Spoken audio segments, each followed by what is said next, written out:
بسم اللہ الرحمن الرحیم اعوذ باللہ من الشیطان الرجیم بسم اللہ الرحمن الرحیم وَكُلُّ هَذِهِ الدَّعَاوِي فَاسِدَةٌ أَمَّا الْأُولَى إِلَى آخِرِهِ۔ بحث ہماری چل رہی تھی کہ آیا ظواہر حجت ہیں یا نہیں ہیں۔ اصولی حضرات کا نظریہ یہ سامنے آیا کہ وہ ظواہر کی حجیت کے قائل ہیں، چاہے وہ ظواہر ایک عام آدمی کے کلام کے ہوں کہ اس کا جو کلام میں انسان لفظ استعمال کرتا ہے وہ جس معنی میں ظہور رکھتا ہو وہ اس میں حجت ہے، اسی کو ہی لیا جاتا ہے، وہی حجت ہوتا ہے، اور چاہے وہ ظواہر قرآن مجید ہوں چاہے وہ ظواہر احادیث مبارکہ ہوں۔ لیکن بعد میں بات آ گئی کہ اخباری حضرات باقی مقامات پر تو ظواہر کی حجیت کے قائل ہیں، لیکن قرآن مجید کے الفاظ کے ظواہر کے حجت کے قائل نہیں ہیں۔ وہ کہتے ہیں ظواہر قرآن حجت نہیں ہیں۔ کیوں نہیں ہیں؟ 5 دلیلیں ملا اخند رحمہ اللہ نے ان کی طرف سے پیش کی کہ یہ 5 دلیلیں ہیں جس کی بنیاد پر ہم کہتے ہیں کہ باقی ظواہر تو حجت ہیں لیکن ظواہر کتاب حجت نہیں۔ ملا اخند رحمہ اللہ فرماتے ہیں کہ یہ 5 کی 5 دلیلیں ان کی قابل قبول نہیں ہیں، یہ دلیلیں باطل ہیں، ہم ان دلیلوں کو قبول نہیں کرتے۔ اس کے بعد شروع فرما رہے ہیں ایک ایک دلیل کا جواب دینا۔ بالکل آسان سا ہے، کوئی گہرے مطالب اس میں ایسے نہیں ہیں کہ جو بہت دقیق ہوں، چونکہ ان کی دلیلیں بھی کوئی اتنی بہت گہری نہیں تھیں کہ جس کے لیے جواب بھی اسی لیول کا ہوتا۔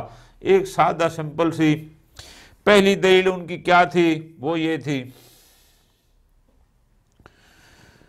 کہ قرآن کو فقط اہل قرآن ہی سمجھ سکتے ہیں، فقط وہی سمجھ سکتے ہیں کہ جو مخاطبین قرآن تھے، اور وہ تھے پیغمبر اکرم اور اس کے بعد ائمہ ہدی علیہم السلام۔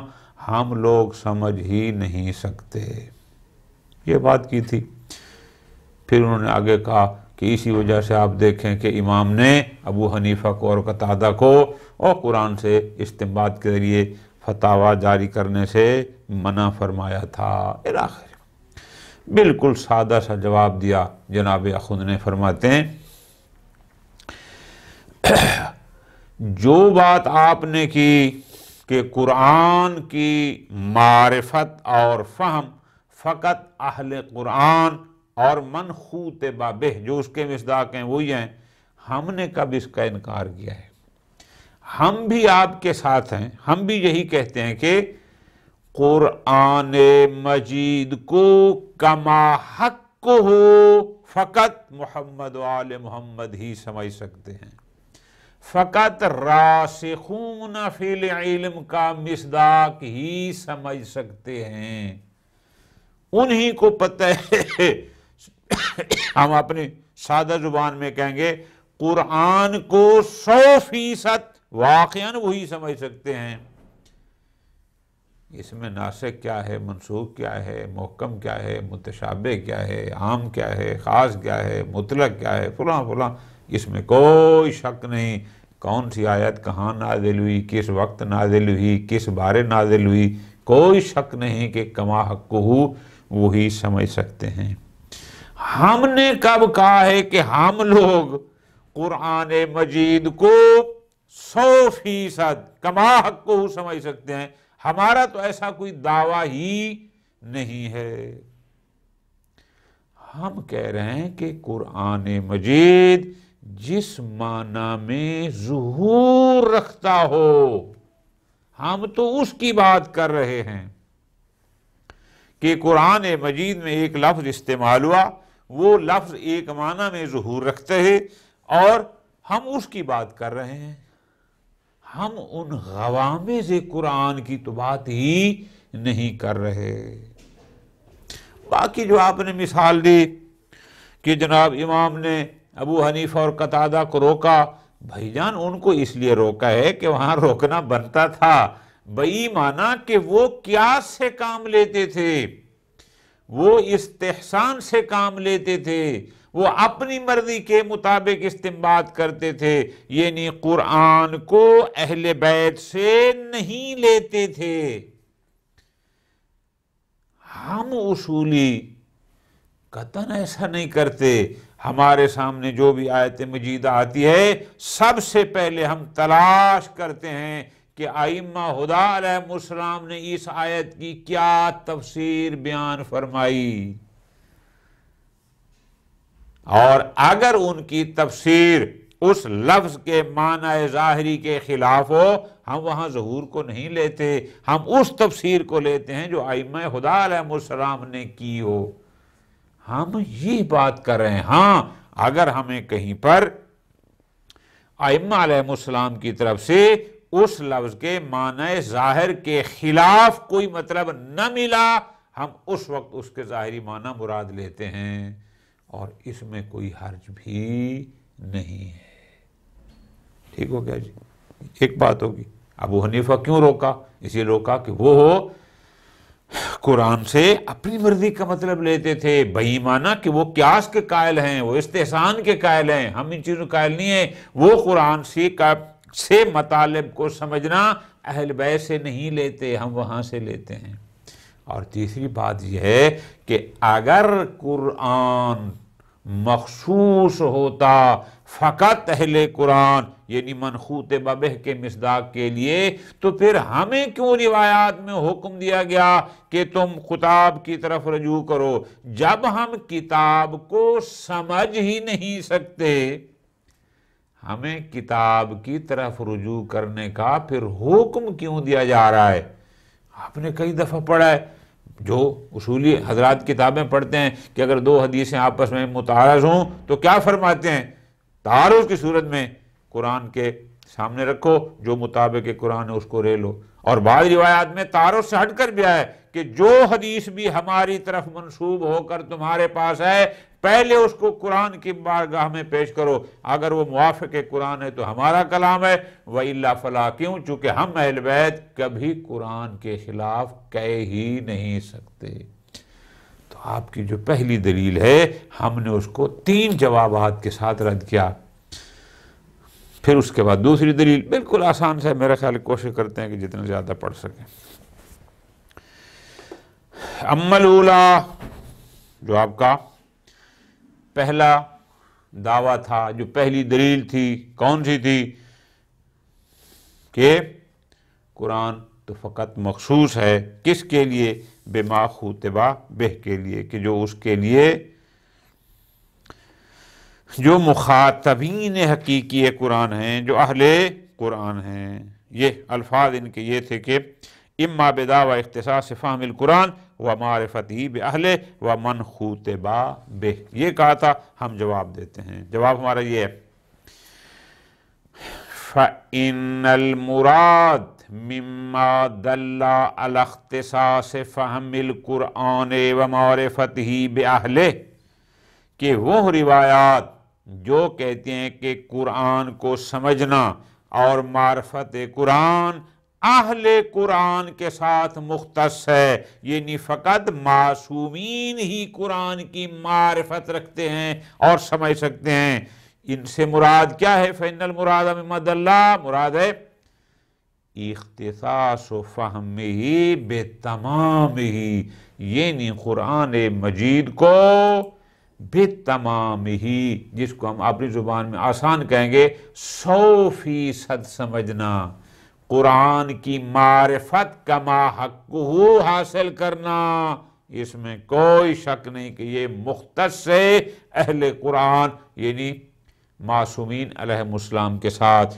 وہ جانتے ہیں بے متشابہات ہی و محکمات ہی، کوئی شک نہیں۔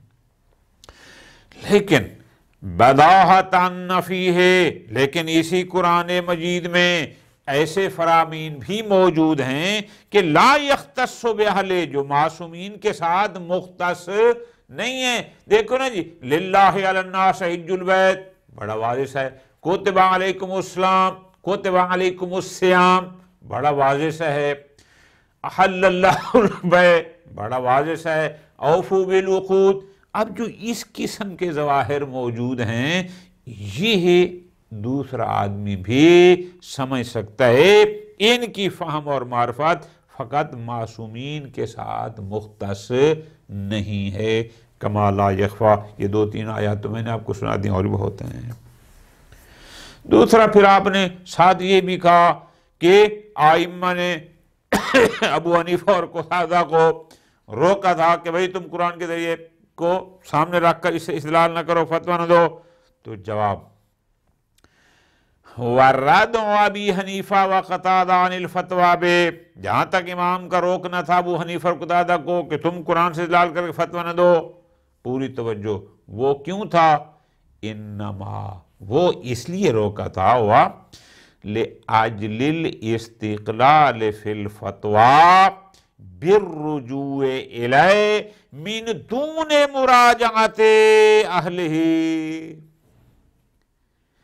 فرمایا کہ فقط ظواہر قرآن پر رجوع کر کے فتویٰ دینا اور اہل قرآن یعنی آئمہ کی طرف رجوع کیے بغیر فتویٰ دینا، اس سے منع کیا تھا کہ قرآن کو سمجھنے کے لیے اہل بیت نے جو تفسیر بیان کی ہے اس تفسیر کی طرف نہ جانا اور خود اس کے روایت سے جو سمجھ لینا اس کے مطابق فتویٰ دے دینا. امام نے اس قسم کے فتویٰ دینا سے بالقرآن سے منع کیا تھا.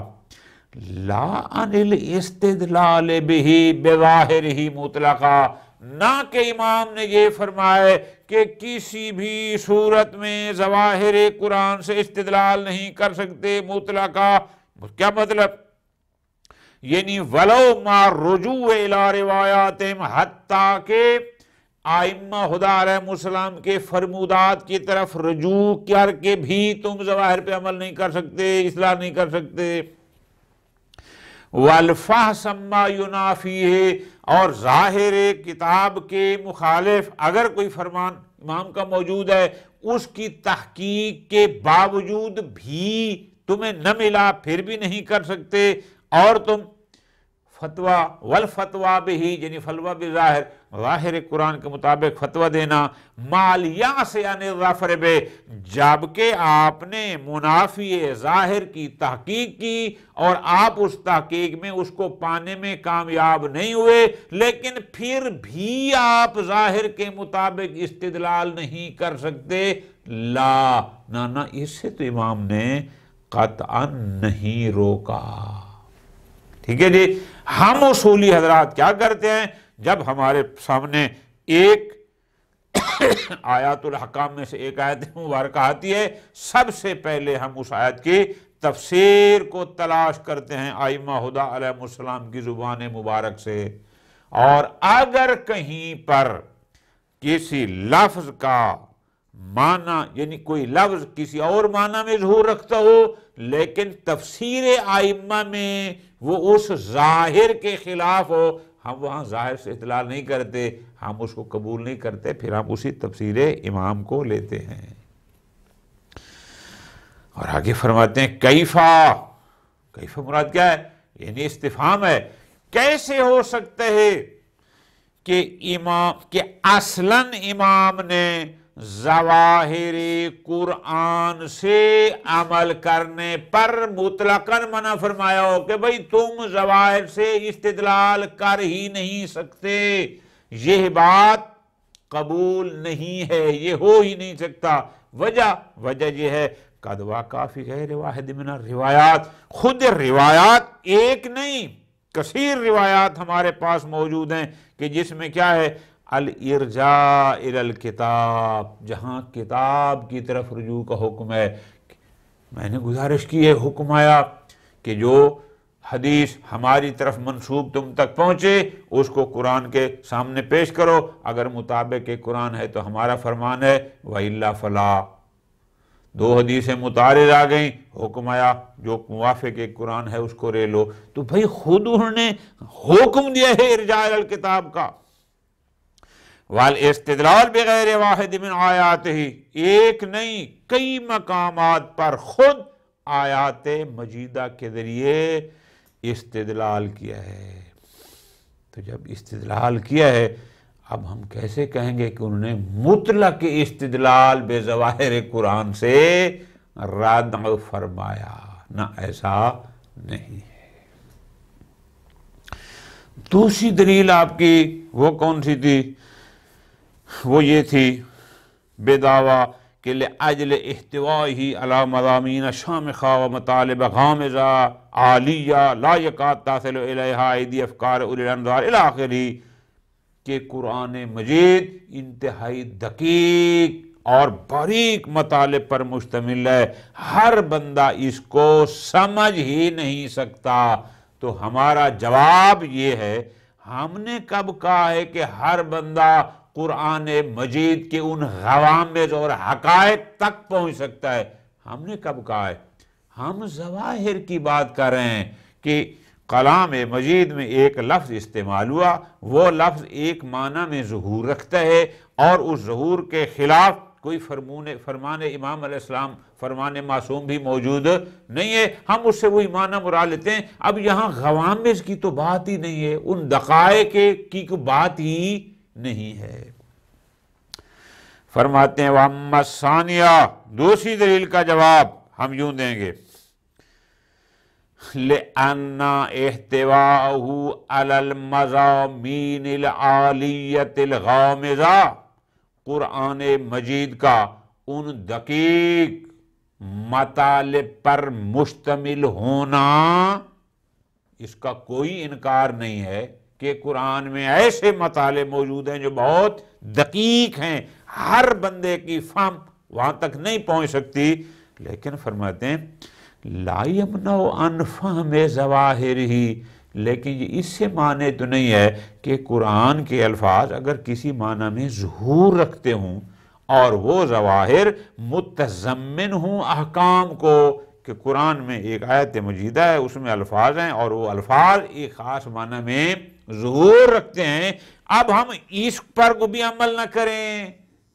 جیسے میں نے گزارش کی ہے، آیت واضح کہہ رہی ہے کتب علیکم الصیام، ہم کہیں یہ تو ہمارے بہت دقیق مطالب ہیں، ہاں للہ علی الناس حج البیت بڑا واضح ہے، جس میں ایک حکم شرعی کو بیان کیا جا رہا ہے، آیا ان سے بھی قرآن کا ان دقیق مطالب پر مشتمل ہونا ان ظواہر کو سمجھنے میں بھی مانع ہے؟ فرماتے ہیں نہ ان کے ظواہر کو سمجھنے و استدلال میں مانع ہے، وہ حجیت ہے، اور نہ ہی ان کی حجیت میں کوئی مانع ہے۔ کما ہوا محل الکلام، بھئی ہمارا محل بحث کیا ہے؟ آیات الاحکام، ہمارا محل بحث کیا ہے کہ یہ آیات فلاں معنی میں ظہور رکھتی ہے اور اس ظہور کے خلاف کوئی فرمان بھی موجود نہیں ہے۔ والسلام، دو اور دو چار تیسرا باتیں ہیں، ٹھیک ہو گیا، ختم۔ وَأَمَّا الثَّالِثَةُ، تیسری دلیل آپ نے کیا دی تھی؟ اس لیے کہ آپ نے کہا تھا کہ ظواہر متشابہ ہے، اور جو متشابہ ہوتا ہے قرآن میں حکم آیا ہے کہ او فیہ آیات محکمات و متشابہات، اور متشابہات پر عمل کرنے سے روکا گیا ہے۔ بالکل ٹھیک، ہم بحث یہ کرتے ہیں متشابہ کہتے کسے ہیں؟ اس دن ہی بات ہوئی تھی، آیا متشابہ سے مراد فقط مجمل ہے؟ آیا متشابہ سے مراد فقط ظاہر ہے؟ آیا متشابہ سے مراد مجمل اور ظاہر دونوں ہیں، یا خود متشابہ ہی مجمل ہے کہ یہ کلیئر نہیں ہے کانسیپٹ کہ متشابہ کہتے کسے ہیں؟ اذا جاء الاحتمال بطل الاستدلال۔ فرماتے ہیں غور کرو، میں نے اس دن بھی گزارش کی تھی کہ مجمل ایک لفظ اس معنی میں ظہور رکھتا ہے، لیکن اس کے معنی جو خلاف ہے اس کے، یعنی احتمال خلاف بھی اسی لیول کا ہے، جہاں دو احتمال برابر کے وہاں اجمال آ جائے گا، جہاں احتمال خلاف ضعیف ہو وہ ظاہر ہو جاتا ہے۔ یہ اس دن بات ہوئی تھی الاخری۔ خوب، اب فرماتے ہیں اما الثالثہ، جو آپ کا تیسری دلیل تھی، تیسرا دعویٰ تھا کہ یہ ظواہر کے ظاہر متشابہات میں سے ہے، ٹھیک ہے جی، اور جو متشابہات میں سے ہے اس کی اتباع کرنے سے قرآن نے روکا ہے۔ اب ہم جواب دیتے ہیں، ہمارا جواب کیا ہے؟ فَلِلْمَنْعِ عَنْ كَوْنِ الظَّاهِرِ مِنَ الْمُتَشَابِهِ، پہلی بات، ہم اس بات کو قبول ہی نہیں کرتے کہ ظاہر بھی متشابہات میں سے ہے۔ متشابہ سے مراد مجمل، کہ جس میں دونوں احتمال، کہ اس معنی کا بھی احتمال ہے، اس معنی کا بھی احتمال ہے، اور دونوں احتمالات مساوی ہیں، برابر ہیں، وہاں پر ہم بات کہتے ہیں کس چیز کی؟ وہاں پر ہم کہتے ہیں کہ یہ متشابہ ہے۔ لیکن جو ظاہر ہوتا ہے وہ ایک میں دلالت قوی ہوتی ہے، دوسرے میں دلالت ضعیف ہوتی ہے، لہذا ہم متشابہ مانتے نہیں۔ فَإِنَّ الظَّاهِرَ كَوْنُ الْمُتَشَابِهِ هُوَ خُصُوصُ الْمُجْمَلِ، اس لیے کہ جب ہم عرف کی طرف رجوع کرتے ہیں اور علماء کو دیکھتے ہیں تو وہ متشابہ فقط مجمل کو متشابہ کہتے ہیں، ظاہر کو متشابہات میں شمار ہی نہیں کرتے۔ خوب، آگے وَلَيْسَ بِمُتَشَابِهٍ وَمُجْمَلٍ، دوسری بات یہ ہے کہ آپ نے کہا تھا کہ ہو سکتا ہے ابھی تک خود متشابہ بھی متشابہ ہے، یعنی اس کا معنی کلیئر نہیں ہے۔ ہم کہتے ہیں نا، لفظ متشابہ کوئی متشابہ نہیں ہے، کوئی مجمل نہیں ہے، اس کا معنی واضح ہے۔ متشابہ یعنی جہاں دونوں احتمال برابر ہوں، بالفاظ دیگر مجمل کو متشابہ کہتے ہیں، اور جو ظاہر ہوتا ہے یہاں احتمال خلاف ضعیف ہوتا ہے، مجمل میں برابر ہوتا ہے، لہذا یہ متشابہات سے ہے ہی نہیں۔ جب ہے ہی نہیں، آپ کی دلیل ہی ختم۔ چوتھی دلیل آپ نے کیا دی تھی کہ جی ٹھیک ہے، اصل میں تو کوئی ایسا مسئلہ نہیں تھا، اجمال نہیں تھا، لیکن ہمیں پتہ چل گیا کہ بعد میں بہت سارے عمومات کی تخصیص ہو چکی ہے، بہت سارے اطلاقات کی تقیید ہو چکی ہے، اور وہ کلیئر نہیں ہے کہ کہاں کہاں ہوئی ہے، تو لہٰذا چونکہ تخصیص کا ہونا بھی کنفرم، چونکہ تقیید کا ہونا بھی کنفرم، جب ایسا ہے اور ہمیں علم اجمالی ہے تخصیص اور تقیید کا، لہٰذا ایسی صورت میں ہم ان ظواہر کے یعنی عمومات سے، اطلاقات سے، کہ ایک لفظ ظہور فی العموم رکھتا ہے یا ایک لفظ ظہور فی الاطلاق رکھتا ہے، لیکن ہم پھر بھی اس عموم اور اطلاق سے تمسک نہیں کر سکتے، استدلال نہیں کر سکتے، چونکہ ہمیں علم اجمالی ہے تخصیص اور تقیید کا، تو اس وجہ سے یہ ظواہر حجت نہیں ہے۔ بڑا آسان سا جواب دیا ملا خوند رحمہ اللہ نے۔ فرماتے ہیں دیکھو بھائی، یہ بات اصول میں گزری ہے علم میں کہ اگر علم اجمالی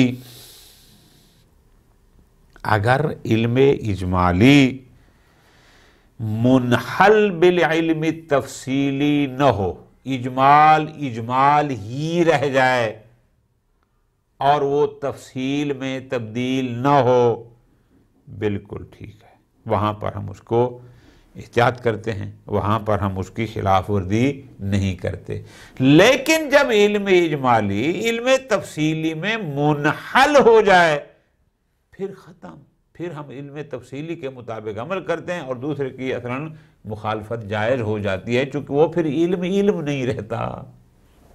بہت آسان۔ یہاں پر کیا ہے؟ یہاں پر بڑا آسان۔ فرماتے ہیں ذرا غور کرو۔ اما الرابعہ، چوتھی دلیل کا جواب ہم آپ کو دوں دیتے ہیں، بڑا آسان، وہ یہ ہے فَلِأَنَّ الْعِلْمَ اجمالاً، یہ جو ہمیں علم اجمالی ہے کس بات کا؟ بے طروع ارادت خلاف ظاہر.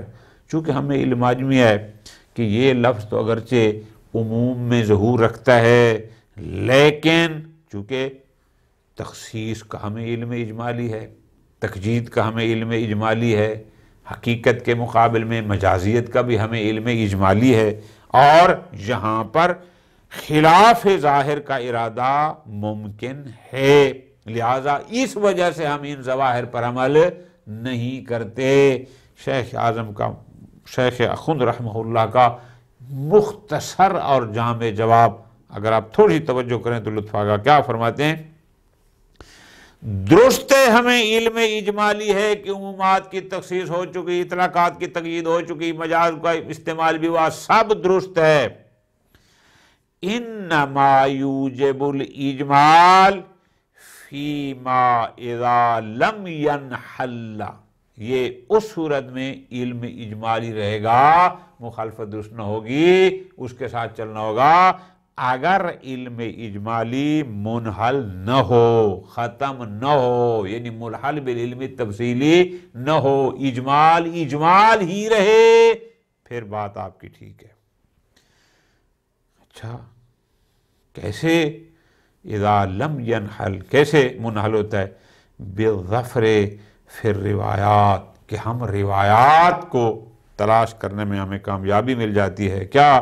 بے موارد ارادت خلاف الظاہر، کہ فلاں مقام پر خلاف ظاہر کا یہ مورد ہے، یہاں پر جو ارادہ کیا گیا ہے وہ اس کے معنی ظاہری کا نہیں ہے. بے مقدار المعلوم بالاجمال، اس حد تک جس کا علم اجمالی تھا.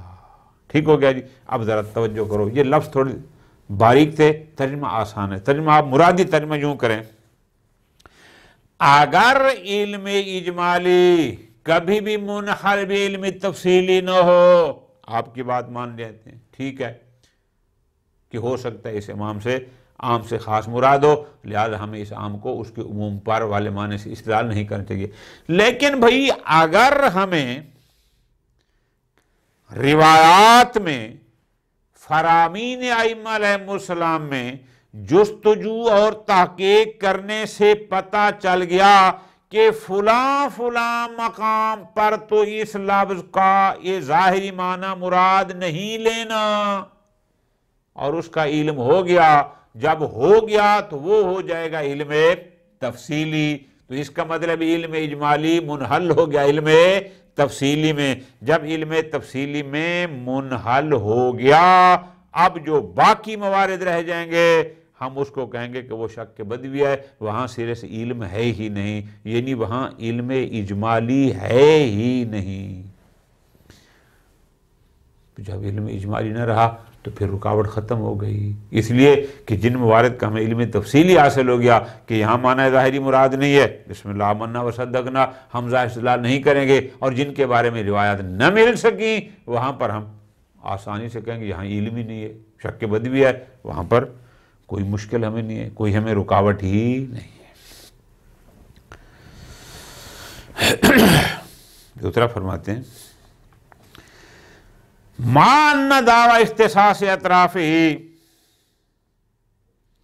بما اذا تفحص اما یخالف لظافر بہ غیر بعیدہ.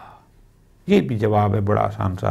وہ جواب یوں ہے کہ یہ دعویٰ کرنا کہ بھائی اختصاص و اطراف ہی، یعنی علم اجمالی کے اطراف مختص ہیں اس صورت کے ساتھ میں، یعنی علم اجمالی اس صورت میں منجز ہوگا کہ اذا تفحصا، کہ انسان تحقیق کرے، تفحص کرے، اما یخالفہ، اس سے کہ جو اس کے مخالف ہو، لظافرا بہ، تو اس پر یہ کامیاب ہو جاتا.